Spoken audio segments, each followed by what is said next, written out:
Hi நண்பா, இந்த ஒரு வீடியோவில் நடிகர் சிவகார்த்திகேயன் நடிப்பில் வெளியான அமரன் திரைப்படம் 11வது நாளில் கர்நாடகாவில் எவ்வளோ கலைசியம் இருக்குது அப்படின்றதையும் 11வது நாள் முடிவில் இதுவரையும் அமரன் திரைப்படம் கர்நாடகாவில் எவ்வளோ கலைசியம் இருக்குது அப்படின்றதையும் இந்த ஒரு வீடியோவில் டீட்டில் வந்து பார்க்க போகிறோம். அதுக்கு முன்னாடி தமிழ்நாடு மட்டுமல்லாமல் கர்நாடகாவிலையும் அமரன் திரைப்படம் 11வது நாளில் வசூலில் ஒரு தரமான சம்பவம் வந்து பார்த்தீங்கன்னா பண்ணியிருக்குது.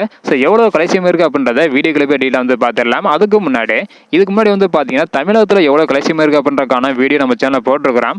பார்க்கல அப்படின்னா மறக்காம செக் பண்ணி பாருங்க.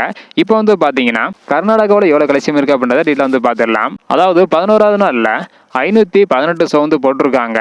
77,357 டிக்கெட் வந்து விற்பனையாக இருக்குது. இதன் மூலம் 1,96,00,000 வரையும் அமரன் திரைப்படம் கர்நாடகாவில் கலெக்ஷன் பண்ணி இருக்குது. ரொம்ப நாட்கள் கழித்து கர்நாடகாவில் இப்போ தான் 1 கோடியை தாண்டி அமரன் திரைப்படம் கலெக்ஷன் இருக்குது. சாட்டர்டே சண்டே ஹாலிடேஸ் அப்படின்றதுனால அனைத்து மாநிலத்திலையுமே வசூல் வந்து அதிகரிச்சிருக்குது. இன்னைக்கு மண்டே ஒர்க்கிங் டேஸ் அப்படின்றதுனால ஸோ வசூல் அதிகரிக்குதா இல்லை அப்படின்றத வெயிட் பண்ணி பார்க்கலாம். ஓகே அன்பா, நீங்க சொல்லுங்க, 11வது நாளில் கர்நாடகாவில் 1,96,00,000 வரையும் கலெக்ஷன் செய்து ஒரு தரமான சம்பவத்தை அமரன் திரைப்படம் பண்ணியிருக்குது. இதை பத்தி உங்களோட கருத்து என்ன அப்படின்றத மறக்காம கமெண்ட் பண்ணுங்க. ஸோ நெக்ஸ்ட் வீடியோவில் அமரன் திரைப்படம் வேர்ல்டு வைடா எவ்வளோ கலெக்ஷன் இருக்கு அப்படின்றக்கான வீடியோ நெக்ஸ்ட் வரும். இதையெல்லாம் நீங்க தெரிஞ்சுக்க நினைச்சீங்கன்னா மறக்காம நம்ம சேனலை சப்ஸ்கிரைப் பண்ணிக்கோங்க. இந்த வீடியோ பார்த்தீங்கன்னா மறக்காம எல்லாருக்குமே ஷேர் பண்ணுங்க. ஓகே அன்பா, தேங்க்யூ.